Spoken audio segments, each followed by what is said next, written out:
Rations that could feed 3.5 million people for a month are mouldering in warehouses around the world and risk going off because of US aid cuts, according to 5 people familiar with the situation. That's enough to feed the whole population of Gaza for a month and a half, judging by figures from the UN's World Food Programme, or more than 1 million people for 3 months. The rations are in 4 USAID warehouses in Djibouti, South Africa, Dubai and Houston. Stocks due to expire as soon as July are likely to be incinerated or used as animal feed. Navin Salem is CEO of Edesia, a US-based company that makes a peanut paste called plum peanut, which is used in food rations. She says the termination of transportation contracts by USAID has created a huge backlog and forced the firm to hire an additional warehouse to store its own production. Not running at all is 415 children per hour that will not get the life-saving food that we could make. And right now, as you're running basically half capacity, that equates to 200 children every hour that will not get this life-saving food that has been paid for by the United States taxpayers.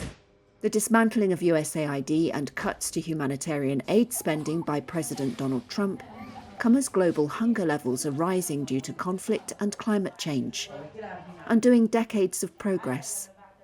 Nearly 2 million people are gripped by catastrophic hunger and on the brink of famine, the WFP says, mostly in Gaza and Sudan, with pockets in South Sudan, Haiti and Mali. In Bauchi, Nigeria, children are already suffering because of the disrupted aid supplies. The ripple effects have devastated the region's distribution networks. Kabiru Musa runs a primary healthcare centre that until recently received USAID rations of high-energy foods used to help young patients recover. But now, we don't have it.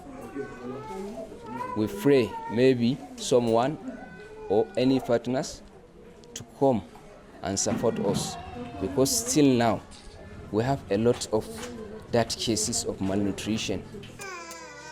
A spokesperson for the State Department, which oversees USAID, said it was working to ensure the uninterrupted continuation of aid programs and the food stocks transfer by July.